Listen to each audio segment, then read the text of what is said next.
आज शुणा मनोरंजन दास द्वारा लिखित एक बहु प्रसिद्ध नाटक अरण्य फसल। प्रथम अंक।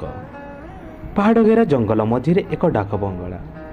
डाक बंगलार मझी घरटी बैठकखाना रूपे व्यवहृत हुए।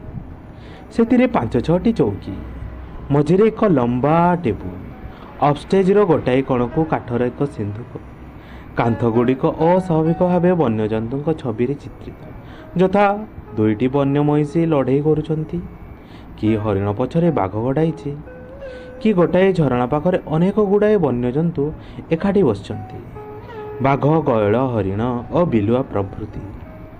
एई मझीघर अपस्टेज को डाक बंगलार प्रवेश द्वार बा पहाड़ दरवाजा। प्रवेश द्वार बाट दे देखा जाए एक लंबा बारंडा। घर 2 पाखरे आउ 2टी घर। यही घर 2टीर दरवाजा बैठकखाना भितर को। बैठकखाना मझी अपस्टेज दरवाजार पाखरे 2टी रेलिंग थिबा झरका। झरका और द्वार बाट दे बाहर बारंडा। पहाड़ जंगल सबू परिष्कार देखी हुए। समय अपराह्न। बाहर भीतर को दर आउजा कबाट खोली पशि आसिले सुब्रत। हाथ में छोट गोटे सुटकेस। सुब्रत युवक, चिंताशील, मापिचुपी कथा कहिबार भंगी। पछरे तांको स्त्री बेबी, देखिबाकू पतला दुर्बल।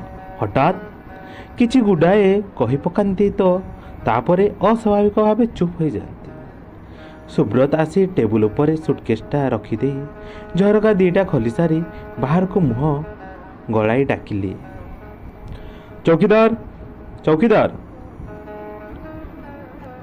से झरकार मुह बुलाई देखिले बेबी घरे आसी जेउठी ठिया होइतिले सेठी सेमिति ठिया होइचंती। हाथरू सुटकेसटा कि टेबुल पर रखी नांती।